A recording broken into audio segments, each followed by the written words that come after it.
year ago. It was about population, immigration, environmental matters, all of those wrapped into one. A woman from California who was with the group Californians for Population Stabilization came up to me and said, "Hey, Mr. Minnesota," she saw my name tag, "Hey, Mr. Minnesota, what are you going to do when I come with my straw and I dip it into Lake Superior?" And I told her, "Hey, you Californicator, you go and you dip your straw somewhere else." Here in Minnesota, we have lots of water, especially right now with the weather we've been having, but we really don't have large quantities available for export. People in other parts of the country eye Lake Superior and they think, ooh, lots and lots and lots of water. And it is lots of water, but it really isn't great for export, and I'll tell you why in a moment. Here in Minnesota, if water was a traffic light, would it be green, yellow, or red? It would be yellow, actually. There's a number of water issues that are popping up. You may or may not pay attention. I like conservation issues.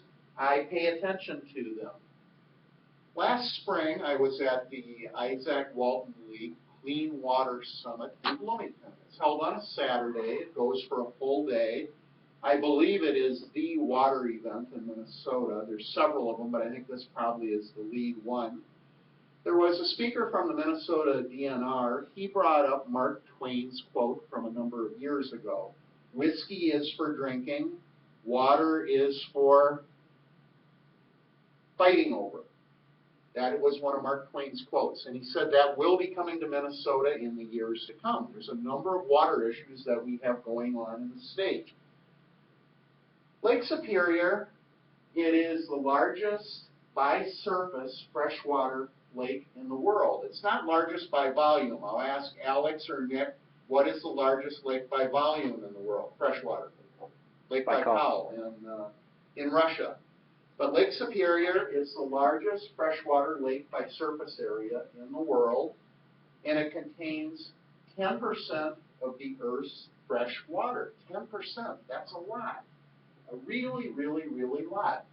If you look at the surface area of Lake Superior, it is about 30,000 square miles.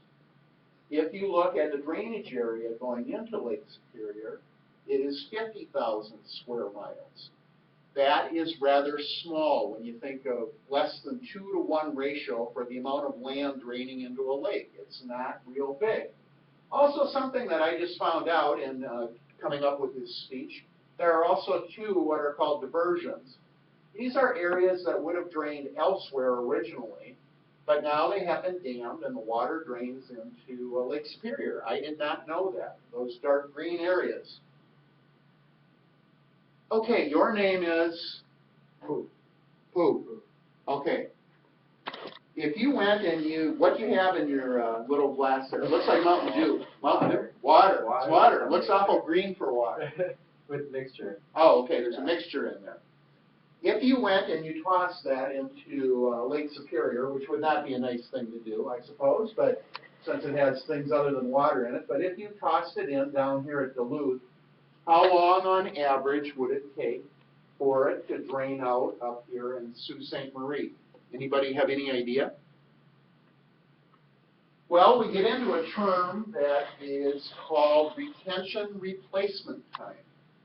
And if you threw a liquid into the lake at Lake Superior, it would take 191 years to run out up at Sault Ste. Marie.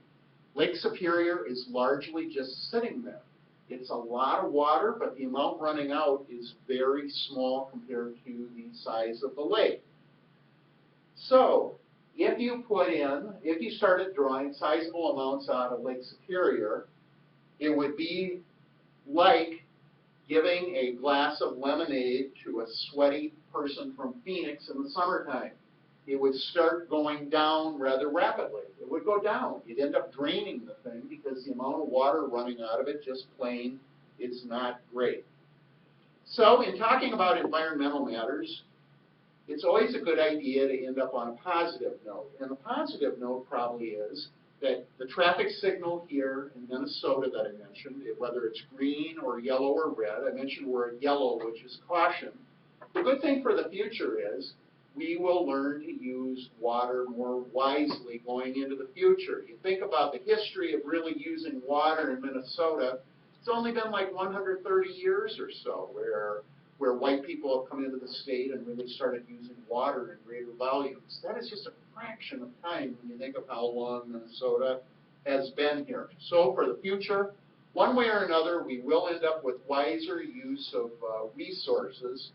And that woman from California and her kin, they will just have to learn how to drink less. Mr. Toastmaster.